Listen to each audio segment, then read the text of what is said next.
Hey everybody, welcome to another episode of Winging It. Today we are getting prepped up for the big game. I'm not sure that we can say we'll call it the S Bowl. Anyway, come on back over here and join us and we'll show you how this is going to be thrown together.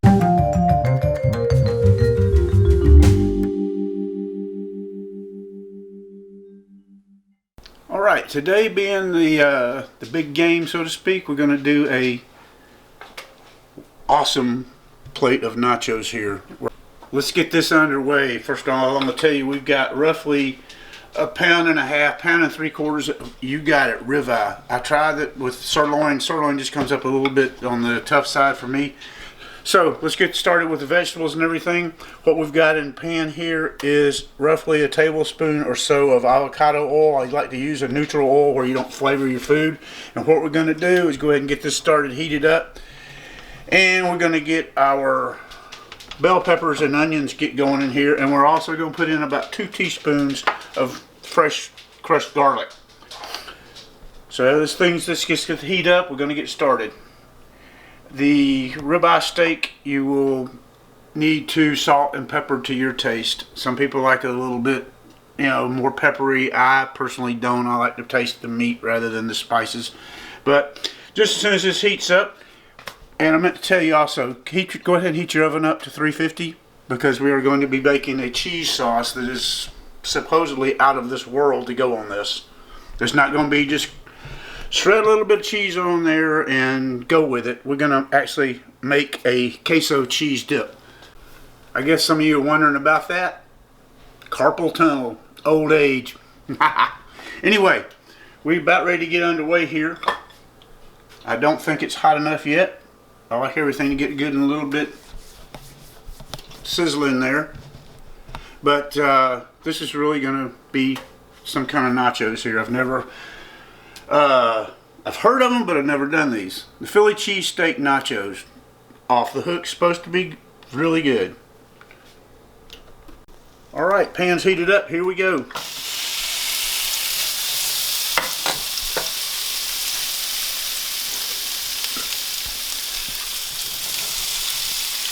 There we go. That is 1 bell pepper cut into little slivers like this. 1 chopped up medium onion.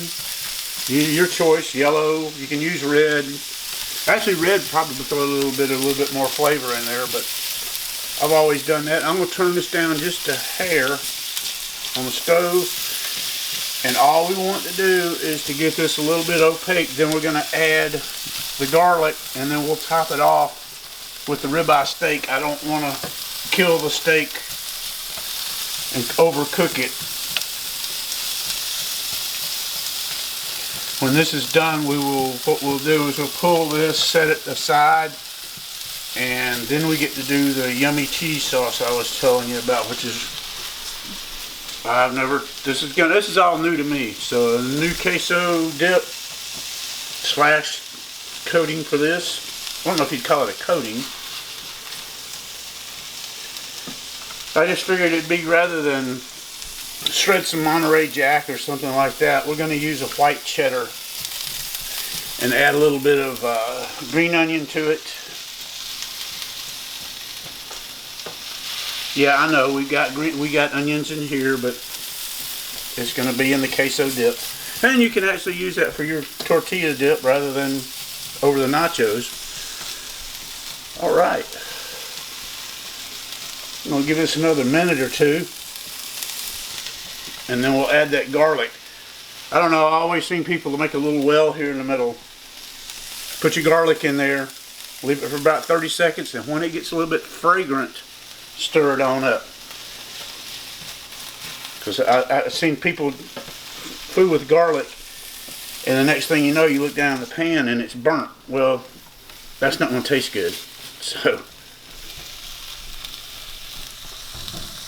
I'm trying to leave these a little bit al dente, so to speak, so we'll have a little bit of crunch, not only from the chips, but from the vegetables.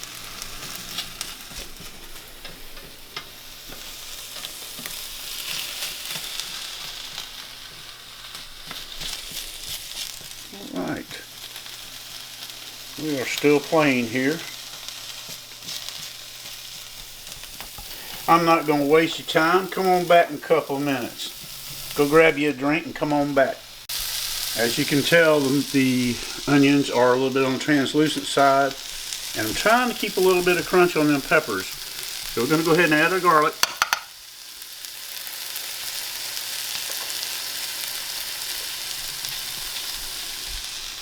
I'm a garlic lover. Alright. Put that in the sink.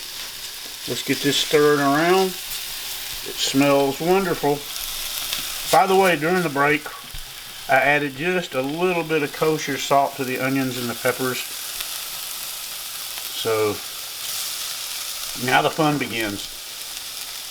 I don't want to overcook this. Now, if you use a sirloin steak or any kind of I saw it tougher meat than that. If you're going to cut it up into this, as you see, I cut this into like 8-inch slices, 1/8 of an inch, I'm sorry. A cheaper cut of meat cut against the grain. This stuff is a ribeye steak, and I hadn't found a wrong way to cut this or cook it. So with that, let's get this all mixed in here. If I can keep the onions in the pan.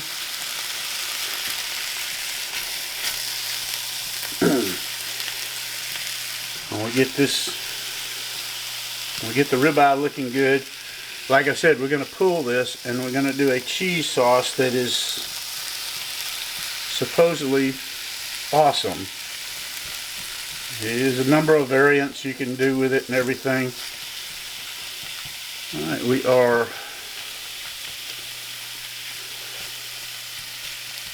cooking steak. Tell you what, when this is ready, we'll pull that, and I'll show you what we got on the starting of the cheese sauce. Okay, I meant to tell you, when cooking the steak, you want to cook it just to where it just does turn, and leave it a little bit pink, because you got to keep in mind you're going to put this in the oven, which if you'll notice there, I got it up on 350. Let me get this prepped up, ready to go in the oven. Or actually, I'm going to pull this and get our cheese sauce done. Alright, here we're back. We're getting ready to throw this cheese sauce together for you. I've got a tablespoon or so of salted butter in your pan heating up. As you can see, it's heating up. What we've got here is roughly about a 1/2 cup or so of green onions. I included the base all the way up a little bit, and the greens, because you're actually going to see this in that cheese sauce, and it's going to look wonderful. So we're going to get this started up.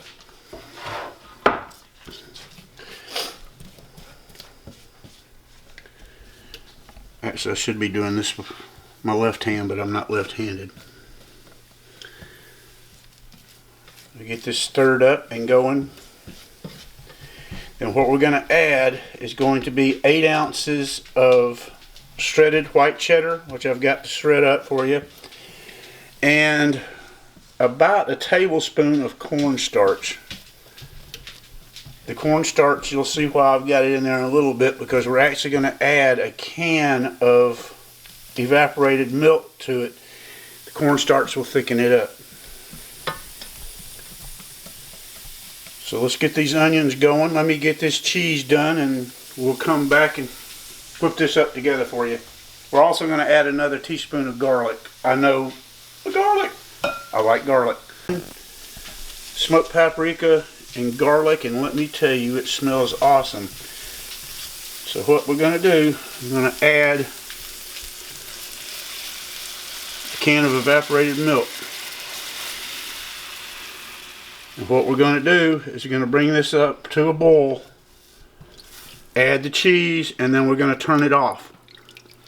If you leave it and boil it, it will become separated, curdled, whatever you want to call it, and we'd be gross. So this is going to be some good stuff. Yeah. Alright, we're going to turn the heat up just a little bit. Like I said, bring this up to a boil. When it starts to boil, that's when you want to add your cheese and your cornstarch. If the Lord's willing and the creek don't rise, we'll have some thick quesadilla sauce or what do you call it? I need an input here.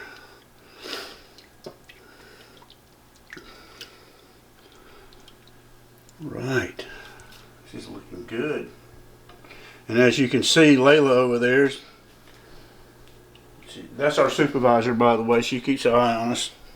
And she'll stare at the floor, just waiting for something to hit the floor. It's hilarious watching that dog. I guess I could stop stirring and let it heat up to a boil.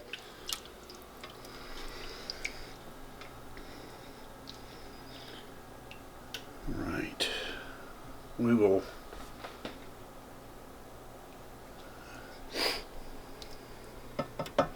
That's actually going to look kind of cool, Tom. You mix all this cheese together and the colors and everything get together. The green, the orange. Now, depending on your evaporated milk, what brand and how it was done and everything, it will actually come out anywhere. It's never white, but it'll actually come out to a light tan to a light brown. Like I said, it depends on the manufacturer. It depends on how it was done. Number of things. All right, we got a little bit of steam going here. Sorry, I'm over cautious on this. I don't want it to curdle or separate or anything. And we're getting a little bit of bubbling here, so right there. It smells wonderful, by the way.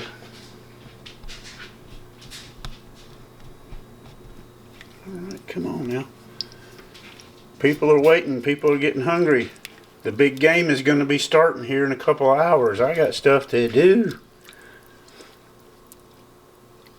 Actually got another dish I want to try and do. But I can't tell you what it was. Well, I can tell you what it was. It was going to be another wing dish, but you know, last week we pulled that vlog from the archives and I thought it was kind of cool. So, all right, like I said, it's starting to bubble.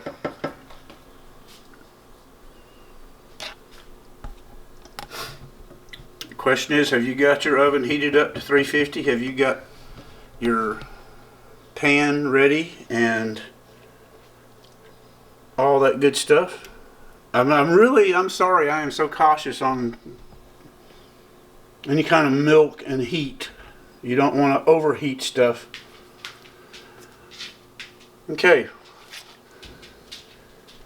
That, in my opinion, is a boil because I have about heated it all up to the same temperatures.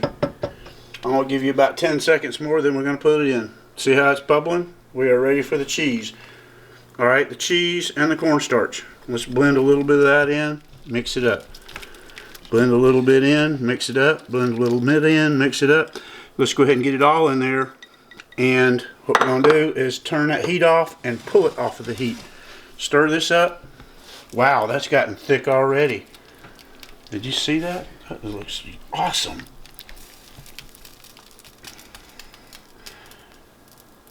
Let's get this all mixed up and everything. I don't know yet. I was kind of in cahoots on how I wanted to do this, where I just wanted to put some Monterey Jack cheese on it, throw it in the oven, top it with some jalapenos, but guess what? Jalapenos don't go on Philly cheesesteak. Alright, you see how it's getting thick? Alright, and if my calculations are right, this will thicken upon standing. When we come back, I'm going to have the chips in the pan. Then we're going to add that wonderful mixture of the bell peppers, the onions, and the ribeye steak. I figured ribeyes, yeah. Big game, big taste. Alright. Let's start preparing our, this will be put on, I'm debating on this. Any idea? Nobody's talking to me. Alright, let's put this off to the side. Clean my mess up a little bit, and I'll show you the pan when I get ready. Everything's ready to go in the oven. Okay, we're going to decorate this up right here for the oven. And my photographer suggested, rather than I was just going to drain the juices, to let it marinate in these juices, which I think is a good idea.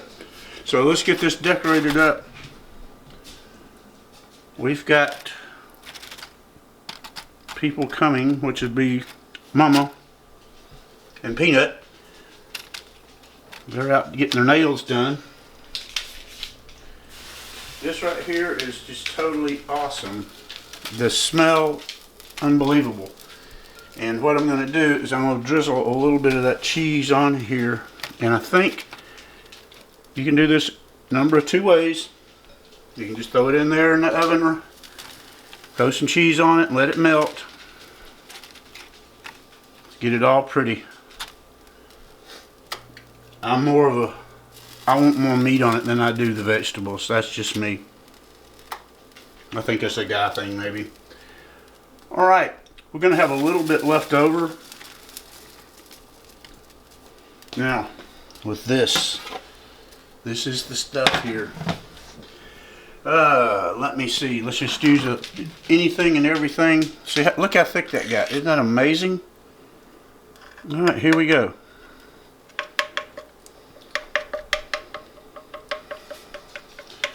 That is some thick cheese sauce. That's hard to believe. I have never made cheese sauce before, but that is fantastic. Alright, I'm going to save a little bit for extra dipping. We're going to get that into the oven, 350 degrees. I was throwing it up and down on how to do that, on whether I should just put it in the oven or put it in the broiler. I think if we put it in the broiler, it's going to darken the chips up too much. So let's stick this in the oven for about 5 or 6 minutes on 350. And I will show you the finished product then. Alright folks, there you have it. Beautiful, beautiful presentation and everything. Steak's good and tender and everything. However, I think that I should have done either a provolone or a Monterey Jack cheese on it, because the cheese is just not there on the taste. That was 2 different recipes, by the way. The cheese is the cheese dip slash coating here is one recipe, and the nachos, all this was off the fly, winging it, so to speak. So try one, try both. Give me your feedback on this. I don't personally like the cheese dip slash sauce, whatever, and I did try and put a little bit of heat back on it through the broiler, as you can tell right there. Like I said, everything tastes good. It's just the cheese is bland. So say what we will, we're going to leave it with you. You guys be safe out there. COVID is still rampanting everywhere. Just be safe, be cool, love Jesus, and we'll see you guys next time around. Bye. So let me take this back. When Mama and Steph, alias Peanut, got home, and Daniel, our youngest, everybody said it was awesome. So, fooey on me. Alright.